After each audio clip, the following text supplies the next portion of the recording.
Hello, everybody. Welcome to this Designing for podcast, or Designing for Podcasts, as it were. We're just doing this little thing right now at the moment, just sprucing this up and making sure that you guys have some content, some game design, and our thoughts, basically, in between episodes. So, this is Tommy from Designing For, the one and only voice of the channel, and the one and only person who works on the show. Brilliant. Here's some other guy I brought to bounce ideas off. So I'm the guy who actually started the channel. You obviously probably haven't heard my voice before, but if you haven't, that's fine. Basically, I started the project as, initially as a college project, and then it's grown into what we see today. So. And what's your name? I'm Zach. Thank you for asking. Neat. Yeah, no problem. Just so that you can get an established voice for both of us. He's been, he writes a good majority of the episodes. I'd say, what we do 60-40, with 60 being you? Would you say that's fair? That's probably about accurate. Something like that. Something I haven't been keeping track, but... Neither have I, because that would be very petty of me. Hey, look at how much I dominated your channel. But no, I'm glad to work with him, and he's a fantastic video editor, and gosh, we couldn't do half of the things and wouldn't be half as professional as it would be without you, so. Thank you. Fiddle around with a free video editing software I downloaded from the internet. So, yeah. If you want to, so you can too. Even you. Effort. Alrighty, so, we may have just less episodes coming out due to various scheduling conflicts or whatnot, so we're just, putting these out whenever that might arise, or whenever we might feel like it, in order so that you have some content from us, and it's just not... Yeah, I'm sorry. Oh, I was just gonna say that I'm visiting family right now, so it might be a little bit slower than usual, but... So we're putting this out in the meantime. Yep. So, as you can probably see from the title, this is on Crash Bandicoot 1. And now, Zach, you had never played Crash 1, or any Crash game, is that correct? Right. Tommy grew up with it, and I didn't. We both grew up with platformers, but I didn't have a PlayStation. So I didn't have Crash 1, obviously. So it has been years that I have harped on him to get on this series. Most specifically Crash Team Racing. Haven't gotten there yet, but no. If you guys want another Crash Team Racing episode, I am game to write one whenever. But, you know, with the N. Sane Trilogy coming out on Switch, that's the first time Crash has been available in a good game on Nintendo hardware. Sorry to all of you Crash Huge Adventure or Entranced fans. Or Crash Bash. No, Bash was still on the PlayStation 1. Yeah. Yeah. But... Or like Nitro Kart. Yeah. Yes. What was that other GBA one that I'm thinking of that sounds like Crash Bash? Oh, Crash Boom Bang? Yeah, the Mario Party one? Yeah. Yeah. Yeah, that's what I'm thinking of. Yeah, let's play that. I'm still holding out hope for a Crash Team Racing Insane remaster. Oh no, trust me, so am I. I would do pretty much anything for a remaster of that game. I think it's going to happen because, like, the team that made the Insane Trilogy, they said, like, they had a 5-year plan for Crash, which says to me that they probably have, like, some new game thoughts about it, and then probably also a Crash Team Racing remake. Like, I would assume kart racing is just so much of Crash's identity. Yeah. At this point. But and it would be really smart of them to do, because it's been a while since Mario Kart 8 Deluxe, so I think, like, there wouldn't be too much competition there. Yeah, no, it's a good time, and Vicarious Visions knows what they're doing with the license. They've already messed up other franchises in the past and have toyed around with Crash, but now they have a really good feel of what to do with him, I think. Yeah. And that was more so like Vicarious Visions was working on Skylanders, which was probably fine for its specific audience. And then like Activision proper really didn't know what to do with Crash. Mm-hmm. Did you see the Skylanders special that had Crash Bandicoot in it? The cartoon? I didn't, no. Where it's like, hello, I'm Crash Bandicoot. And what the blimey am I doing here? I think I saw that. It's just this really generic hero that you see in like every Crash a voice that's like that developer blog post that you said. They made it a specific point not to give Crash a voice other than "whoa" and whatnot. Whoa. Yes. Because anyway, so this was your character. I purchased you the Insane Trilogy so that you could actually get through it, and I'm like, hey, you like the Donkey Kongs, you like the Curbs, you like the Mirities, you really like the Yabbies. So here is and it's very sorry. Here's the Crash Banukas. You've been missing out. Here, I made the games better, except for 3. And you can really obviously see the Donkey Kong inspirations of it. It's like a very similar game from a lot of the jump mechanics and like the charm of it. The boss designs in particular seem very Donkey Kong Country. And like I would say that they're a little better than DKC boss designs, but well, I wouldn't say the boss designs are similar to Donkey Kong Country designs, but I mean like the mechanics of the fights. Well, no, they're similar to Donkey Kong Country characters. Like okay, yeah, I can see that. Yeah, like I could see Pinstripe made by the same people who made Cranky Kong, for example. See him just like selling lives on the black market. Yeah. Like, Yes. Got some balloons for you, DK. Yes. So yeah, let's just start. You played through all of Crash 1? Yes. I got 103%. Perfect. That's another really Donkey Kong thing of it. And yes. Let's just start with what did you expect going into the game and general impressions. Let's just hear that. Honestly, I expected it to be a little harder, and maybe that's just its reputation, and because like I have played so many different platformers over the years that I'm used to really difficult stuff, but it's actually better than I was expecting on that front, because it's not ridiculous difficulty, it's like the perfect difficulty for me. It's great. I honestly have to agree there. I feel like other than a few judges of depth perception, that Crash is rarely cheap with its level design. Yeah. And depth perception can be excused a lot because they didn't know anything about the 3Ds at the time. Well, that, and it's just easy to adapt to once you try it a few times. And getting back into it is so much easier. And it also helps a lot when you realize that there's basically 2 different jumps that you have. You can either tap the jump or you can hold down the jump button to get a longer jump. So it's sort of like that one minigame in Kirby 64 where you could either jump 1 space or jump 2 spaces. Right. Kind of Right, I can see that. Yeah. Well, it's again like Donkey Kong where you have the tap jump and you have the full jump. So. Yep. And I appreciate that it's pretty binary in that respect. It's like not this nebulous, hold it for so long and you get like a 3/4 jump. It's basically normally the 2. Right.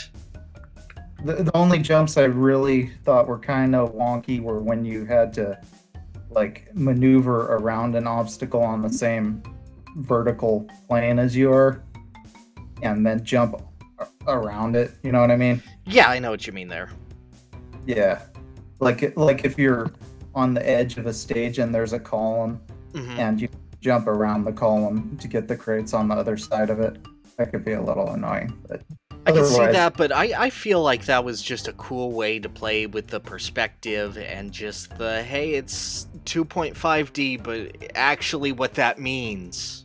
Look at how much better we are than, what, Sonic 3D Blast or whatever.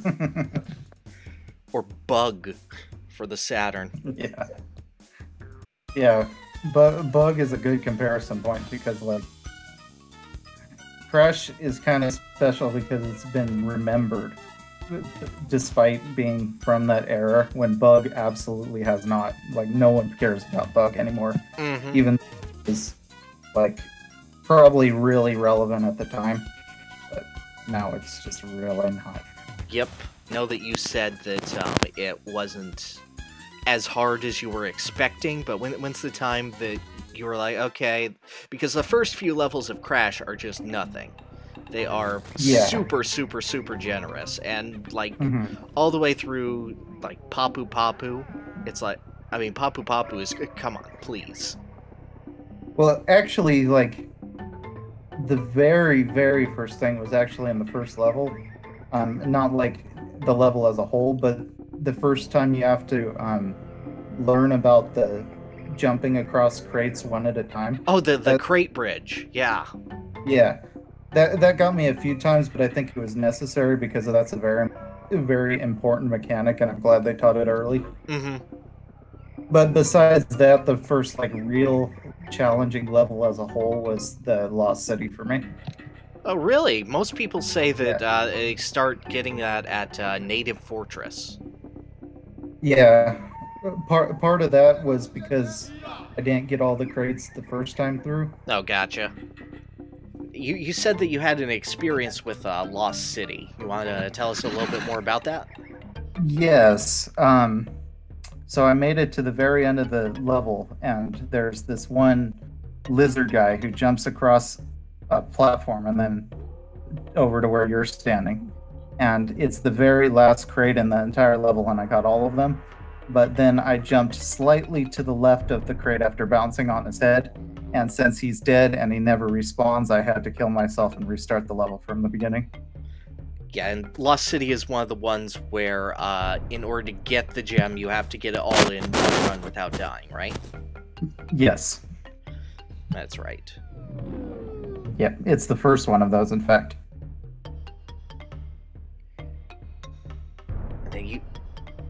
I'm sorry, I'm trying to dig out like I feel like it's like a Phoenix Wright thing. I'm trying to dig out a specific bit of testimony here, but when you relayed it to me, you said that this is a feeling of shame and yet pride that I haven't felt in a long time. So, yeah, the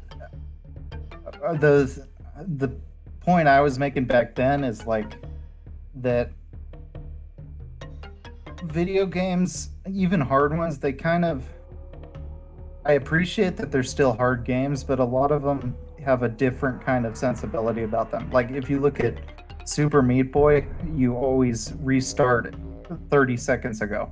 That's fine to an extent, but when you design a game like that, you end up having a lot of very pixel-perfect jumps, and I'm not sure if that's really what I want out of hard games. I want a game that can be very, like, fear-inducing if you don't win. And that can only come from infrequent checkpoints. So a lot of the harping I see against checkpoints kind of misunderstands a lot of what draws people to those games originally. And, like, I felt that a lot when I was growing up with Donkey Kong Country and before I could just run through the levels without really thinking about it. Like a good example is in Donkey Kong Country 2 in Ghostly Grove, the first 4 levels before you get a save point. Oh my gosh, I remember hating that as a kid, just having that relentless... I mean, I'm sure a lot of people will remember that in, like, the first 4 levels of Gorilla Glacier in the original game. Yes, that too. Where Snow Barrel Blast just amps up the difficulty. Mm-hmm. And you see Areno-san struggling for 20 minutes on it. But it's kind of magical in a way to overcome that mountain that you don't see that often. And I'm not saying there isn't any room for pixel precision platformers too, but people are too hard on infrequent checkpoints, I think. I agree. I mean, I won't completely disagree because, like, I wrote an episode on Bloodborne that said it needed one more checkpoint, specifically right there, Yeah. and I don't want to come off as hypocritical based on that. It's definitely a difficult. It's definitely a difficult balance. So, Like, I feel that one specifically, since it's the starting area, that leniency should be a little bit more, you know. yeah, if you look at the first level of Crash, I mean, it gives you checkpoints all over the place. Mm-hmm. So, and it gives you a checkpoint right before that crate bridge I was telling you about. So, you can practice that as many times as you want. Right. That's very good. Okay, so going through the game, what'd you think of the, basically, what'd you think of the levels, since you did go through a lot of them 2 times, just to clear it, and then another time to get all the crates? What did you think of playing the level versus playing the level for completion? They were generally the same experience for me because I normally ended up like with 90% of the crates anyway. I just didn't get the ones on the gem path. But it's like that was fine because breaking the crates is exciting and why Crash got his name after all. Mm-hmm. So, yeah, it gives you all this, all the one-ups and all the Wumpa fruit. So it's not like going through it a second time and having to actually break them all that second time was really that aggravating because I already mostly did that. Were there any levels, like, later on in the game that specifically stood out to you at all? I know that I had my troubles with, specifically, Slippery Climb and then Fumbling in the Dark. Those were the 2 ones that walled me a lot. Yeah, those were definitely pretty challenging levels. I wouldn't say they walled me. I don't think anything really walled me, but those 2 definitely felt good to overcome. Those ones were hour-plus levels for me, so... Yeah.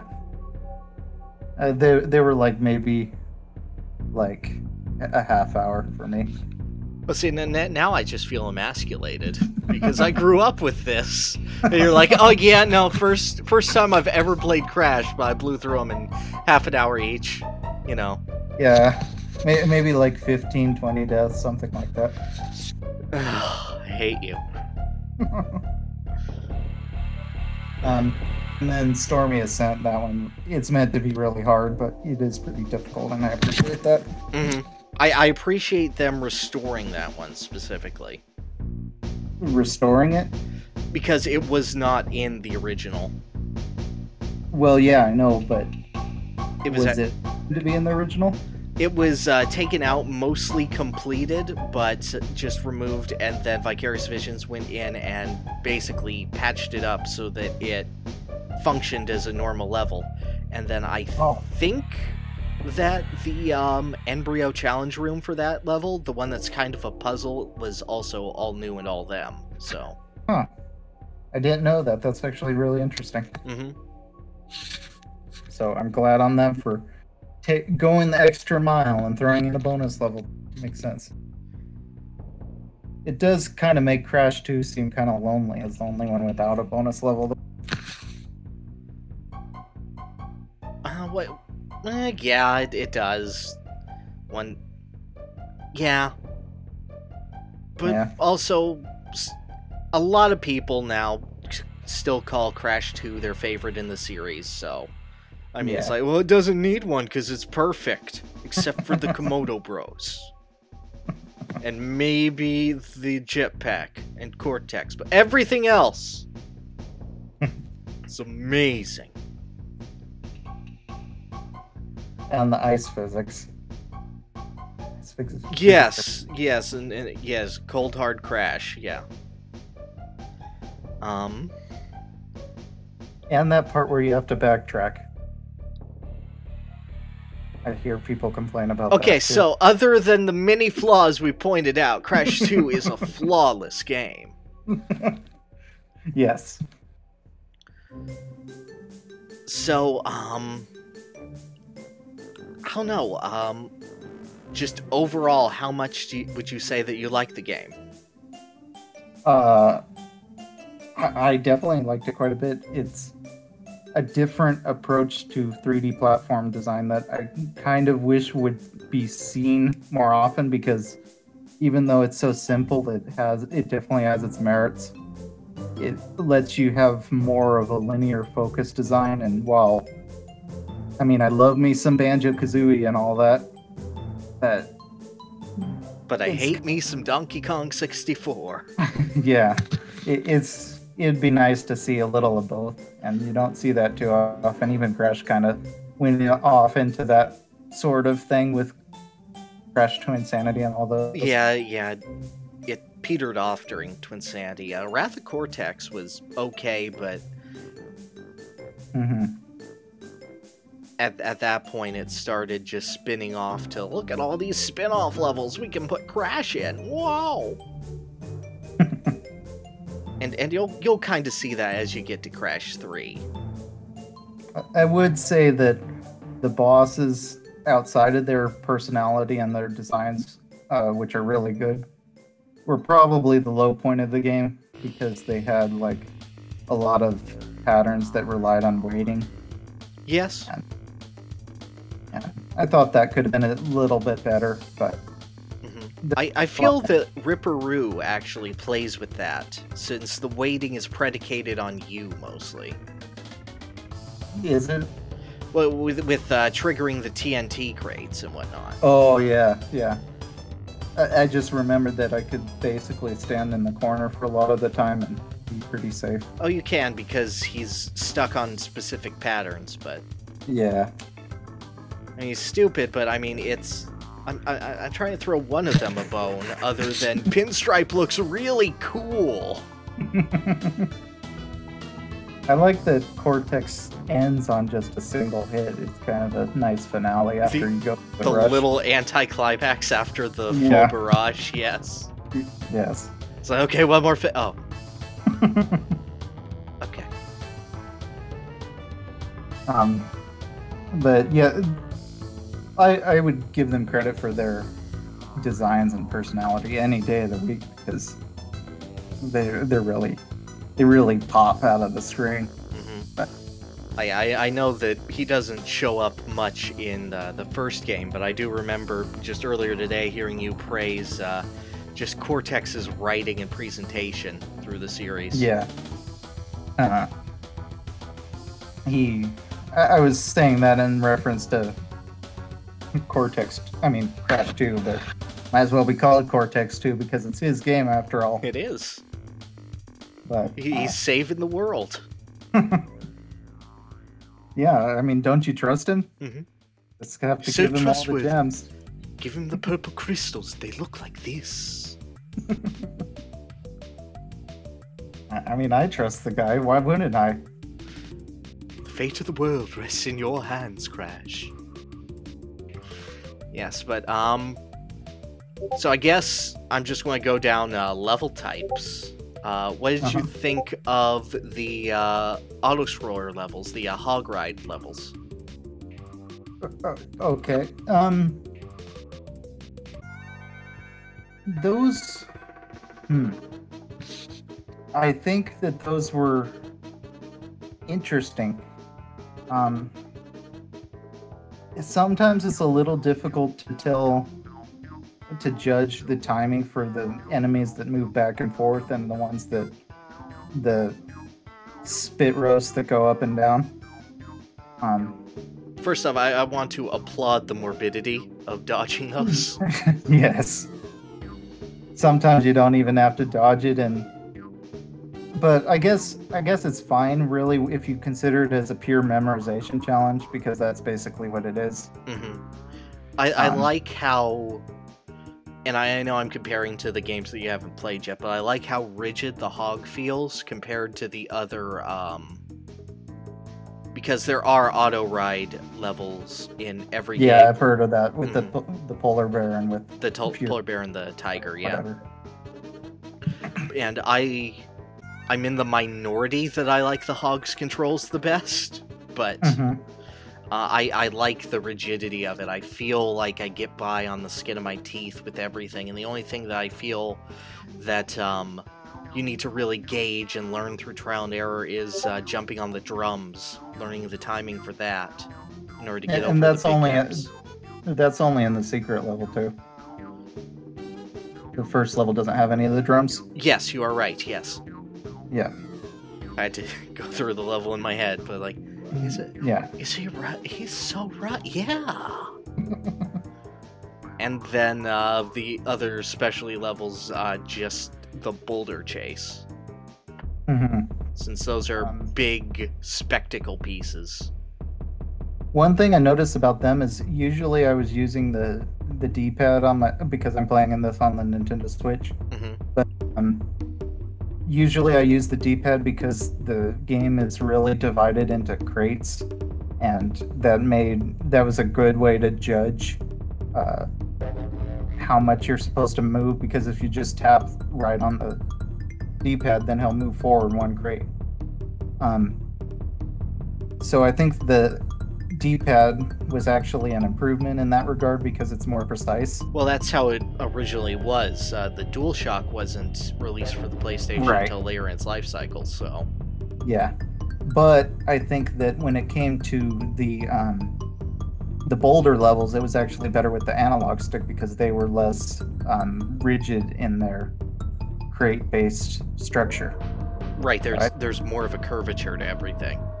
Yeah, so I usually use the analog stick on those, and it worked pretty well for me, at least. I can agree with that one. Yeah. And when I did that, it wasn't actually too bad. A lot of people seem to complain about those, but really, you have a lot of control in there, so... It's not like Mega Man 2, for example, where you can land on too far to the right after the screen scrolls and just be screwed by the lasers. You can kind of know where the platform is if you adjust it correctly. Right, there's enough that's seen ahead of you, and you're not moving fast enough that it can't just, like, instantly kill you. And I agree with that. They do improve upon them in Crash 2, and one level in specific I'm really excited to see when you get to it. Well, we'll see about that then. It's in the third warp room, so it's the chase level for that one. So I'll look forward to it then. Excellent. And just since I would be remiss to mention it because it's gotten quite a stink with the online community and whatnot, the High Road. The second bridge level in specific. What were your opinions on that one? The High Road is greatly overrated in difficulty. Like, you people don't understand how to land on the middle of a platform. Because, like, if you land on the edge of it, then you'll probably slip off the turtle over and over again, but I never did that. Like, I never had that issue once. So... I don't know what to tell you. You're moving either not far enough or too far forward, or maybe it's easier because I was using the D-pad when you're using the control stick. But that could be. That's a very good point. You think that Crash's pill-like hitbox is screwing you out of? The thing about the pill-like hitbox is it's actually beneficial in some way too, because you can save yourself from dying, and people ignore that a lot of the time because they only focus on the negative about it. In some ways, I think it might actually be an improvement, because even though it's lazy and easy to poke fun at, it kind of gives the game a more loose feeling when you think about it, because you can just barely get on the platform if you're close to it, or you could just barely not get to it if you're not quite there yet. I could agree with that, and I mean, what are you going to do? Play Crash 1 on the PlayStation 1? Yeah. God, I've told you the improvements that they made on that one, right?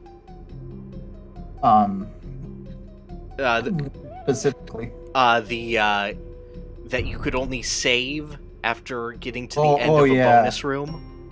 Yeah. Yeah, that definitely seemed like a bit much, and one level in particular, Cortex Power, seemed like that would have been absolutely miserable. Mm-hmm. And then every level was a you don't get the gem if you die. Yeah. Yeah, that level in particular, since you have to go backwards in it, it just, without checkpoints there, it would have been a run killer, I think, for me. Mm-hmm. Because, I can agree there. It's a lot of trial and error in just learning the routes. Still, I think it's an interesting idea. It is an interesting idea, and I actually think it's a great level when they fix the checkpoint system. Mm-hmm. They don't ever fully go back on that idea, but there are a few levels that take inspiration on that. They're more designed for going backtracking. Mm-hmm. So you'll see those as they come up. I think a few archetypes in Crash 3 in specific are more prone to them than others, but... Yeah, I wouldn't want to see that kind of level more, because it would wear out its welcome real easily, but it was as a kind of maze-like break of pace, I thought. And just getting back to the high road so that I can throw in my 2 cents, I cheated and I used the ropes. Oh, shame on you. No, screw that. I got my gem like everyone else. It still says 100%. It doesn't say great job, but you cheated on the high road, and then it drops the bridge on Crash's head. I was just like, okay. Good though. Well, I did the parts that were platforming. I just skipped the turtles because I'm like, no, I'm done. There aren't any crates here. Platforming too. Turtles aren't platforms. They're turtles. What do you... It's people like you that are killing the Koopa species. Mario taught me that a platform is the same thing as a Koopa. You have to jump off the Koopas the paratroopers in order to get across the gap. Well, these aren't paratroopers. These are little soft shell bouncy trampoline. After you jump on a paratrooper, it becomes one of those. No, it becomes dead because it's in a hole. Because you used it to get over the pit. So either way, you're killing an innocent baby turtle. Think about that. So, just out of curiosity, how would you compare this game to similar platformers that came out at the time? I know that we're saying that it's a different kind of thing. Yeah. Yeah, and it's a different kind of focus, but it's still a character action platformer, so... Yeah. Well, it's definitely undeniably more simple even than, like, the Super Nintendo games of the time. Because they had a lot more level gimmicks and that kind of thing. But that's not necessarily a bad thing. The game focuses almost exclusively on platforming and smashing crates. And that sort of fits its identity. So I'm not really against that. I think it's hard to compare because it's such a pure, distilled platforming experience that you don't see too often in a lot of other platformers, because they understandably want to experiment a lot more than it does. But I definitely think it's one of the better ones of that time. Look at it from that sort of frame of view. I could see that. I think as a kid, I might have liked it less, but that's just because as a kid, you're bored after like 5 seconds and you want to keep moving on to the next new exciting gimmick. But Oh, don't worry. Crash 3 is still right over there. that's probably why they changed it up a lot. Mm-hmm. But because it appealed more to that kid-like mindset. But as an adult, I think there's something to be said about that kind of focus in your design. Mm-hmm. I actually will say that Crash 1 was obviously my least favorite as a kid, and it was just not fun because I would get to Native Fortress and I would be like, okay, let's do this, waste about an hour and go, I want to do anything else right now. The other Crash games let me pick a level. Why can't I pick a level? Yeah. And then I would get past it, and then I actually got walled at Sunset Vista as a kid, because that was just such a long level. Yeah. And just the sheer length and scope of it all was just, as a kid, I didn't learn my lessons fast enough, and I lost all my lives. Yeah. I imagine losing lives back then would have been extremely demoralizing, especially if there's always that lingering thought in the back of your mind that I need to get this gem, but you probably won't ever get that gem. Mm-hmm. There's that, and also the thought of just, I could be playing Crash 2 right now. Or I could be playing Crash 3 instead of this. Like the level before Cortex, if you can even call it a level, that probably would have been like seen as this major hurdle, but now in the N. Sane Trilogy, it's more like a victory lap, and I think that works a lot better for it. Mm-hmm. That said, I do love just skipping over the level. Just like, oh, look, it's the Great Hall. Yeah.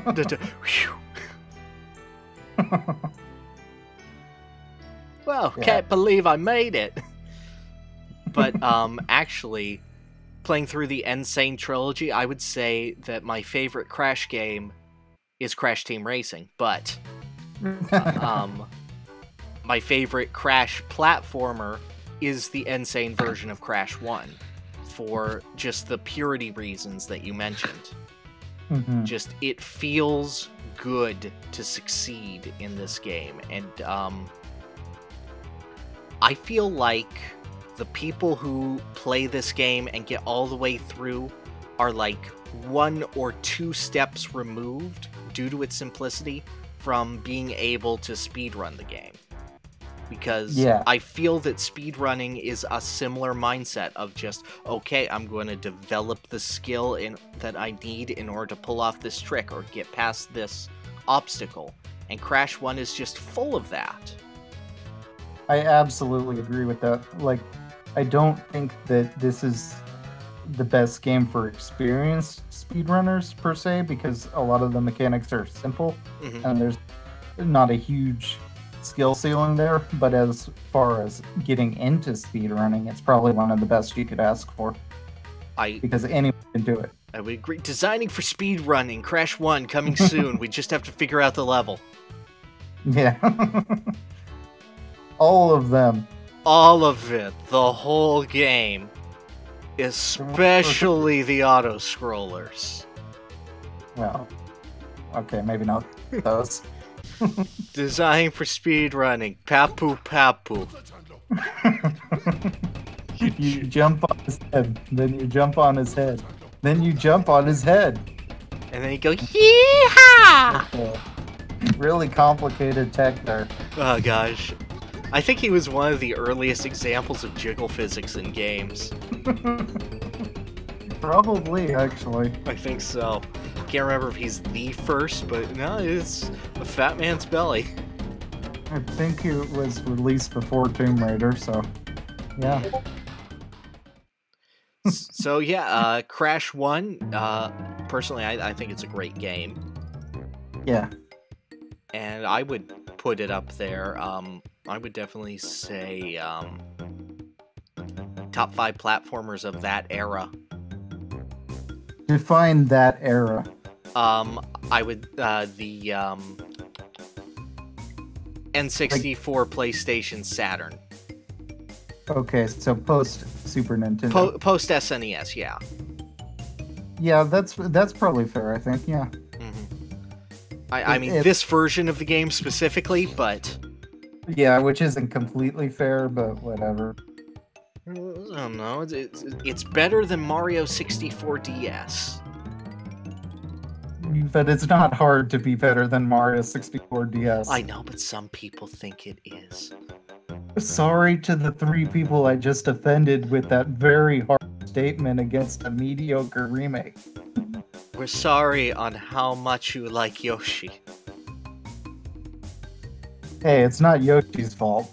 No, it's the fact that Wario is uncontrollable. Yeah, and Luigi is broken. No. So, also, you, played some of Crash 2? Yeah, just a couple levels to Okay, do so it. just in the first warp room? Yeah, I did the... Okay, I did the tutorial, and I did the Turtle Forest? Turtle Woods, yeah. Turtle Woods. And then I did the snow level, and I'm in the middle of Crash Dash. Is that what it is? Is that the running toward the screen one? Yeah. Then, yeah. Yeah. My Switch battery ran out when I was playing that, so Gotcha. I'll do that later. But what do you think of just your little taste of Crash 2 thus far compared to Crash 1? I like that, like, it seems to have more of a personality to it. I mean, at least in terms of the characters. It's... I think Crash himself is hurt a little bit because you don't get that... I just fell out into the middle of the jungle and now go. But Cortex is definitely improved, and Embryo is an actual character now. And instead of just a guy who shows up in the bonus rooms for some reason. And Coco exists, I guess. She's cute. Yeah. And like, you saw Engine for a couple seconds. Oh, yeah. Yeah, I did. Because with Dr. Cortex is slave crystals, not power He's to the pretty master good at being... He's pretty good at being Peter Lorre, that's for sure. Yep. I do have a lot of nostalgia for that voice, just because that's used in the Brave Little Toaster. Oh, yes. Yes. Yes. The ceiling lamp has that voice. You guys, they want to escape. Yes. Yes. I don't know why I have so much nostalgia, but definitely is there. Alrighty, so I think that wraps it up on Crash Bandicoot. Good game, we like it. You think we're going to see any episodes on it, or anything that stands out for that, or do you think it's just too simplistic for that kind of thing? I definitely think I could do an episode on it, but I don't want to make any immediate plans about that just yet, because we got a lot in the pipeline. Oh yeah, so. October is coming up, and yeah, we've got quite a few planned for October. A couple in September as well. So don't worry, it's not like we're going, okay, what are we gonna do? Let's look at the dartboard. Okay. We plan out episodes well in advance. So. And then half of the dartboard is just a big thing that says Undertale, and we aim for the other side. Yeah. Undertale, but it's like it's been talked to hell and back. There's just nothing to say anymore. Don't you want to talk about SNAS? No, not really. Don't you want... The one thing I would talk about for Undertale would be the Mettaton sequences. Yeah, That would just because those are kind of underappreciated, and I think that humor is like strangely underrated for Undertale. Like, people don't seem to think it's one of the most important elements of the game when it obviously is. Mm-hmm. So they always talk about like morality and like player agency, and it does those things okay, but it's not really the shining example like people think it is. It's all about the memes. Yeah. And Mettaton isn't memes, he's actual comedy. Yes. Designing for not memes, Mettaton. And the thing about Undertale is it's just so hard to divorce it from any comments in the past the description, which would just be like, I can't believe you decided to cross this bridge, or I'm really sick of hearing about Undertale. Just it's a bridge and we dangle the dog from the rope and it goes woof woof. It just turns into a big meta argument, and those are the worst kinds of arguments. Yeah, it's fair. So yeah, that is basically what's up with us. If you'd like to keep up with us, we have Twitter, we have a Discord channel. I know we don't advertise it much, but sometimes we talk. If you talk, we'll talk back. Definitely. We're good at sitting there and waiting for people to talk to us. So. And we read all of your comments. We like most of them. And we try to reply to quite a few of them, either me or Zach will. Yeah. So always feel free to leave comments, because it really makes our day to see people care that they like our content. Like content. And thank you for all of you just, sticking with the channel, sticking with us, basically. It means a lot, and, we don't hope to do this specific kind of format so often. We want to keep those high production values and those well thought out videos and those well edited videos that you guys like. This is just like, don't think of this as replacing a video or taking a character slot away from K. Rool. No, these are just fun little things that don't really much These effort. are the Echo Fighters of videos. Yes. But like, if you want to leave suggestions of things we could maybe talk about in one of these podcasts, maybe we'll think about it sometime. Yeah, that anything for looking up topics. I know that we did the Kirby's Adventure episode just based on a topic that just said, "Hey, why don't you do a Kirby game?" I went, okay. Yeah. So we did the first Kirby game, except for the one that doesn't matter anymore. Yeah. No, well, no, because the the newer games are like, hey, do you remember Kabula? Well, here is him in every single shooter sequence. All of them. There was one where Krako was the boss instead for some reason. Okay. So, before we wrap this up, you want to do anything, say anything, give a preview of our next episode or whatever? Yeah. Do you want to... I didn't have a specific way of introducing that preview, but did you have something in mind? No. No, this came at the last minute and just said, well, they stuck here, so why don't we, thanks. So, the next episode is... the next episode. Okay. Yeah. And, it's gonna have Wario in it. Oh, that's very specifically, I know, for all the game, let's look at games that Wario has appeared in. Wario Blast featuring Bomberman? Did you mean games that Mario has appeared in? Thanks, Google. Yeah. It could be Mario and Wario, that obscure SNES mouse game only released in Japan. It could be Wario Blast featuring Bomberman. That's what I just said. I don't listen to you.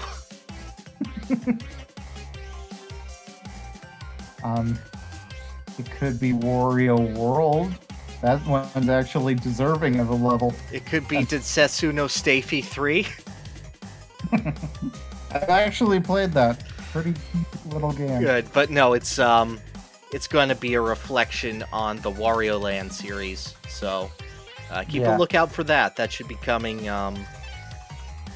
when we get the chance, basically. Sometime this month, probably like before the 20th. That's a hard promise. You got that on record now. Yes. Nope. So that does it for us, guys. Thank you for sticking with us, and we hope that you'll stick with us for many more videos. And this has been How to Design for Podcasts. Woo! Crash Bandicoot 1 Insane version for Nintendo Switch. Yeah. See ya. Wow.